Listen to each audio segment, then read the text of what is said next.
A narrow escape. Satish and Vidya landed at Boston Logan Airport to spend some time with their daughter, Rachana. She with her husband, Naveen, had come to receive them and to take them to their house. "So, how are you, Baba and I? Was the wheelchair service at the airport okay, Baba?" "Yes.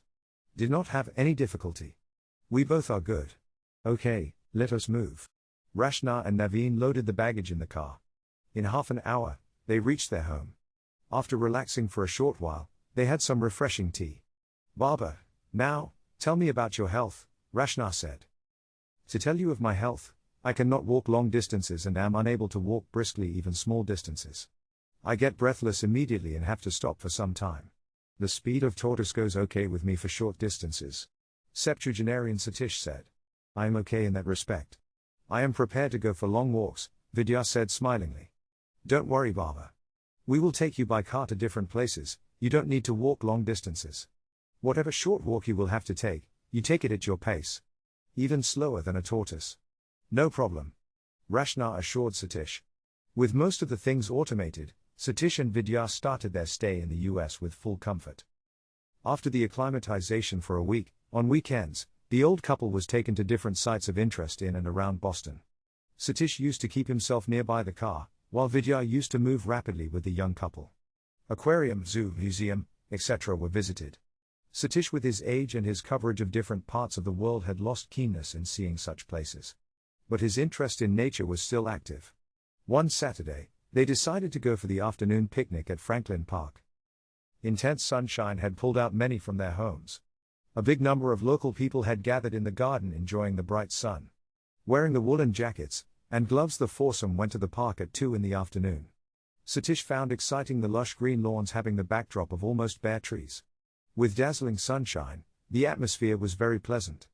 After parking the car, they walked half a furlong at a snail's pace. Made themselves comfortable on a bench. Rachana took out the thermos and they enjoyed the hot Ethiopian tea. The temperature was around 2 degrees centigrade. They decided to take a small peep into the woods. Satish led the group. The dried leaves on the ground were making a crackling sound. 10-minute walk and then Satish raised his flag. They all stopped. Satish could not move any further. The family decided to turn around.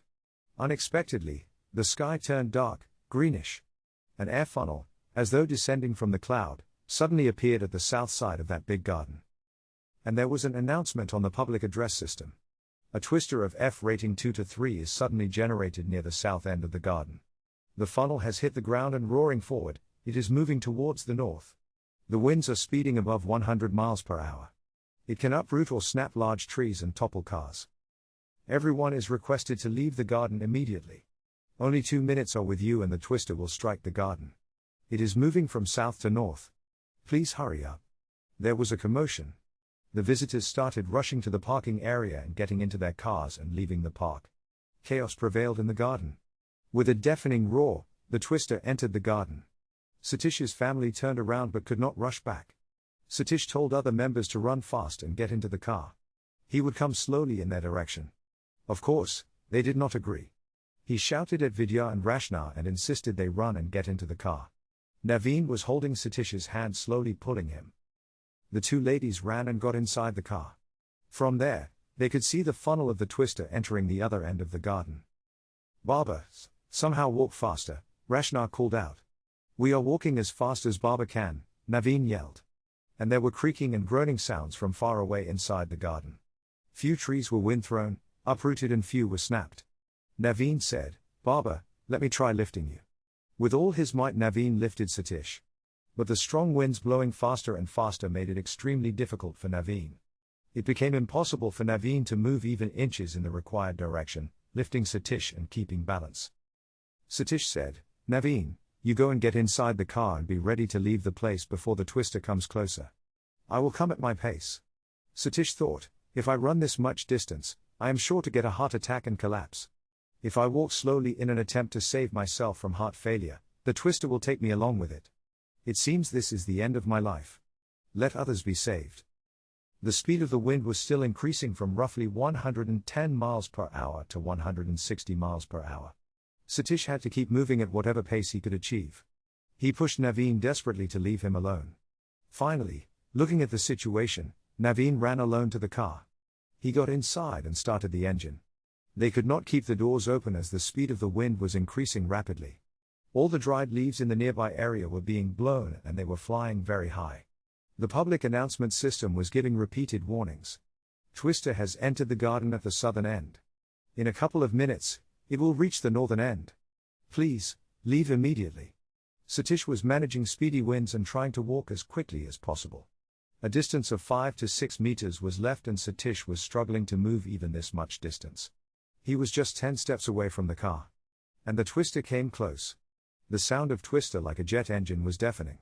Vidya, Rachana, and Naveen all were at the edge of their seat.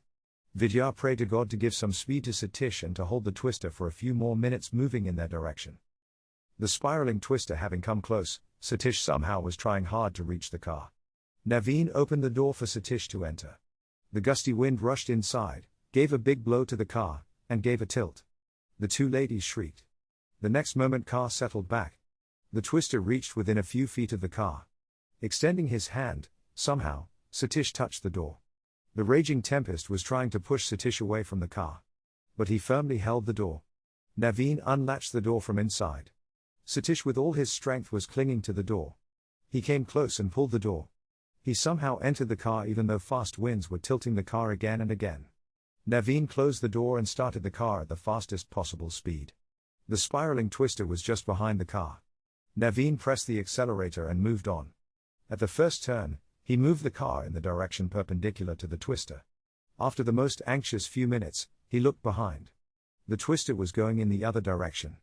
Still maintaining the speed, they reached a safer place. Naveen looked at Satish. He was exhausted and was sitting leaning backward. Naveen said, "Are you okay, Baba?" Satish had a smile on his face. Their afternoon picnic had ended happily on a thrilling note.